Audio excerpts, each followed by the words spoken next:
Sir maths YouTube channel पर आप सभी का स्वागत है। दोस्तों, आज हम टॉपिक लेकर आए हैं गुलाब चक्रवात, जो अभी हाल ही में ओडिशा और आंध्र प्रदेश के तटों से जाकर टकराया है। जानते हैं किस देश ने दिया इसको नाम, कहाँ टकराया, कैसे बनता है ये चक्रवात। तो इस सब जानकारी से पहले उद्भव सर मैथ्स यूट्यूब चैनल को सब्सक्राइब करना बिल्कुल भी ना भूलें। बेल आइकॉन को दबाएं जिससे कि आगे की वीडियो की नोटिफिकेशन मिलते रहें सारी क्लासेस की। तो चलिए दोस्तों, शुरुआत करते हैं। गुलाब चक्रवात। मन में विचार हुआ होगा गुलाब चक्रवात ही नाम क्यों दिया गया। अभी आपको बताएंगे किस लिए नाम दिया गया। बंगाल की खाड़ी के पूर्व मध्य से यह तूफान उत्तर पश्चिम की ओर बढ़ता हुआ यह आंध्र प्रदेश के कलिंगपट्टनम और ओडिशा के गोपालपुर तटीय इलाकों से जाकर टकरा गया। 140 किलोमीटर प्रति घंटे की रफ्तार से पश्चिम उत्तर में इसका केंद्र था। आगे बढ़ते हैं। कुछ इस तरह से ये देखिए आता हुआ यहाँ जाकर टकरा गया। आइए जानते हैं नाम देने के पीछे की वजह क्या है। United Nations economic and social commission for Asia and the Pacific. इसकी स्थापना 28 मार्च 1947 हुई थी। इसका हेडक्वार्टर कहाँ है? बैंकॉक और थाईलैंड। यानी एशिया और प्रशांत के लिए संयुक्त राष्ट्र आर्थिक और सामाजिक आयोग। इस पैनल के 13 सदस्य देश हैं। कौन कौन है इनमें? भारत है, Bangladesh, Myanmar, Pakistan, Maldives, Oman, Sri Lanka, Thailand, Iran, Qatar, Saudi Arab, संयुक्त अरब अमीरात और यमन हैं। इनमें से प्रत्येक देश को उसके नाम के पहले अक्षर अल्फाबेटिकल क्रम के आधार पर अगले चक्रवात का नाम रखने की जिम्मेदारी दी गई है। तूफान आने से पहले ही संबंधित देश की ओर से उसका नामकरण कर दिया जाता है। नाम सूची एक विशिष्ट क्षेत्र के WMO सदस्यों के राष्ट्रीय मौसम विज्ञान और जल विज्ञान सेवाओं NMHS द्वारा प्रस्तावित की जाती है। इस बार चक्रवात का नाम पाकिस्तान ने दिया है। उष्णकटिबंधीय चक्रवात गुलाब का नाम गुलाब रखा गया। अगली बारी कतर की है और कतर ने अगले तूफान का नाम शाहीन तय किया है। चक्रवातों को निश्चित नाम क्यों दिया जाता है? इसलिए दिया जाता है कि आगे भविष्यवाणी की और चेतावनी जारी करने वाले मौसम विभाग आम जनता को यह जानकारी दे सके कि चक्रवात किस दिशा में आगे बढ़ रहा है, उसकी गति कितनी है, लोगों को किस दिशा में सुरक्षित स्थानों की ओर जाना चाहिए। किसी चक्रवात का कोई नाम नहीं दिया गया तो आम जनता यह नहीं जान पाएगी कौन से चक्रवात के लिए भविष्यवाणी और चेतावनी जारी की गई है। ऐसी स्थिति में जान माल का ज्यादा नुकसान हो सकता है। इसके अलावा पड़ोसी देशों का सहयोग लेकर इस आपदा से आसानी से निपटा जा सकता है। इन चक्रवातों को नाम स्थानीय लोगों और मौसम विभाग के बीच संचार को सुलभ बनाने के लिए किया जाता है। कैसे बनता है चक्रवाती तूफान? गर्म इलाकों के समुद्र में मौसम की गर्मी से हवा गर्म होकर अत्यंत कम वायुदाब का क्षेत्र बनाती है। हवा गर्म होकर तेजी से ऊपर आती है, ऊपर की नमी से मिलकर संघनन से बादल बनाती है। इस वजह से बने खाली जगह को भरने के लिए नम हवा तेजी से नीचे जाकर ऊपर आती है। जब हवा बहुत तेजी से उस क्षेत्र के चारों तरफ घूमती है तो घने बादलों और बिजली के साथ मूसलाधार बारिश करती है। कैसे? क्या हम आपको अपने शब्दों में समझाएं तो चक्रवातों की उत्पत्ति महासागरों के ऊपर उठती है।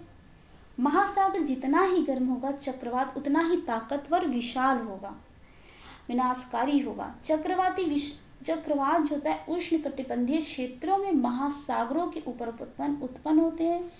जब महासागर का सतह का पानी 27 डिग्री सेल्सियस होगा तभी चक्रवात बनेगा, वरना नहीं। चक्रवात की जो ऊर्जा हमेशा भाप से निवास यानी संघनन की गुप्त उष्मा से होती है। जब सागर सतह में अचानक से निम्न वायुदाब का क्षेत्र बन जाता है तो जितनी चारों तरफ की हवाएं होती हैं निम्न वायुदाब को भरने के लिए दौड़ पड़ती हैं। हवाएं सदा उच्च वायुदाब से निम्न वायुदाब की ओर बढ़ती हैं। इस क्रम में हवाओं की गति 200 किलोमीटर प्रति घंटे की रफ्तार से होती है। ये कभी सीधे केंद्र की ओर प्रवेश नहीं करती हुई चक्कर लेती हुई गोल गोल घूमती है। क्यों देखिए यहाँ पे जो दिख रहा है, यहाँ पे होता है लो प्रेशर और जो हवाएं होती हैं उनमें होता है हाई प्रेशर। कुछ इस तरह ये गोल गोल घूमती हुई प्रवेश करती हैं। फैराडे वैज्ञानिक ने कहा था कि उष्णकटिबंधीय चक्रवातों में उत्तरी गोलार्ध में एंटी क्लॉकवाइज और दक्षिणी गोलार्ध में क्लॉकवाइज हवाओं की दिशा होती है, इसलिए ज़्यादा शक्तिशाली विनाशकारी होते हैं। अब बात करते हैं उच्च दाब और निम्न वायु दाब क्या होता है कि अंतर को वायु दाब की प्रवणता कहते हैं। चक्रवात की ये जो आपको दिख रहा है इसे चक्रवात की आंख कहते हैं। ये चक्रवात की आंख होती है और ये जहाँ ये जो रेखाएं होते हैं इसे समदाब रेखाएं कहते हैं। चक्रवात की आंख क्यों बनती है? जब हवाएं बाहर से केंद्र की ओर प्रवाहित होती है तो केंद्र के चारों तरफ एक ऐसी सीमा होती है जिसकी ओर आगे प्रवेश नहीं कर पाती। जब हवाएं केंद्र के पास पहुंचती हैं तो केंद्र में प्रवेश करने से पहले ही हवाओं का तापमान बढ़ जाता है और बहुत तेजी के साथ हवा ऊपर की ओर चली जाती है। चक्रवात की आंख हमेशा शांत होती है। अगर केंद्र में मान लीजिए कोई व्यक्ति भी खड़ा होगा, उसको आभासी ही होगा कि वह चक्रवात के बीच में खड़ा हुआ है, इस केंद्र में, इसके भीतर।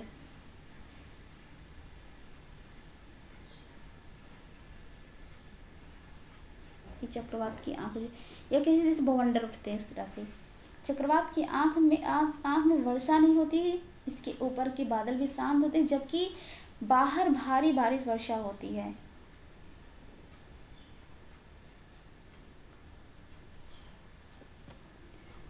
ये देखिए, उष्णकटिबंधीय चक्रवात तीव्र गोलाकार तूफान होते हैं जो कि गर्म उष्णकटिबंधीय महासागरों में 119 किलोमीटर लगभग प्रति घंटे की गति से तेजी ज्यादा और भारी बारिश के साथ उत्पन्न होते हैं।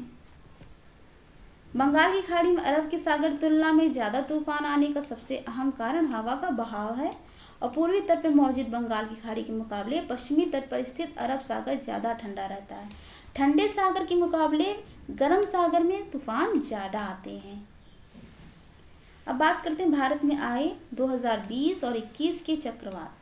तौकाते चक्रवात ये आया है मई 2021 में। इस वर्ष का पहला चक्रवात भारत में आया जिसने महाराष्ट्र, गुजरात, कर्नाटक और गोवा जैसे तटीय राज्यों में भारी तबाही मचाई थी। म्यांमार ने दिया था तौकाते नाम, जो बर्मी शब्द ताउते से बना है जिसका अर्थ है अत्यधिक आवाज करने वाली छिपकली। उष्णकटिबंधीय चक्रवात यास मई 2021 में पश्चिम बंगाल, झारखंड और उड़ीसा राज्यों में भारी तबाही मचाई। यास चक्रवात भारत में 2021 में आने वाला दूसरा कटिबंधीय चक्रवात है जिसकी अधिकतम गति 150 किलोमीटर प्रति घंटा थी, जिसके कारण निकोबार, उड़ीसा और पश्चिम बंगाल में अत्यधिक नुकसान हुआ। इस चक्रवात को यास नाम ओमान देश द्वारा दिया गया था जिसका अर्थ है निराशा। निसर्ग चक्रवात क्या है? निसर्ग चक्रवात की बात करें तो जून 2021 में आया निसर्ग चक्रवात महाराष्ट्र के रत्नागिरी जिले में सर्वाधिक प्रभावित किया था। इसकी रफ्तार 100 से 120 किलोमीटर प्रति घंटे थी। यह चक्रवात गुजरात और महाराष्ट्र में ज्यादा प्रभावी था। इसका केंद्र अरब सागर में मुंबई के तट से 630 किलोमीटर दक्षिण पश्चिम में था। इस चक्रवात का निसर्ग नाम बांग्लादेश द्वारा दिया गया था। बात करते हैं अम्फान चक्रवात की। मई 2020, जी हाँ, मई 2020 में इस सदी का मतलब 2020 का पहला सुपर साइक्लोन अम्फान था। भारतीय समुद्र तट से टकराया जिससे मुख्यतः पश्चिम बंगाल और उड़ीसा में भारी तबाही मचाई। सुपर साइक्लोन में चलने वाली हवाएं की रफ्तार आमतौर पर 200 किलोमीटर प्रति घंटे से भी तेज होती है। इस चक्रवाती तूफान का अम्फान नाम थाईलैंड ने दिया था, वहां से उपपुन कहते हैं। बात करते हैं चक्रवात निवार की। 25 से 26 नवंबर को तमिलनाडु, चेन्नई, पुडुचेरी और कराईकल की में दस्तक दी थी। यह एक उष्णकटिबंधीय चक्रवात है। निवार उत्तर हिंद महासागर क्षेत्र के लिए सूचीबद्ध चक्रवात का तीसरा नाम है, जिसे ईरान ने सुझाया था। इसका अर्थ है रोकथाम। ये हो गए हमारे आज। हमने पूरी इंफॉर्मेशन आपको पूरी कोशिश की थी चक्रवातों के बारे में बताने की।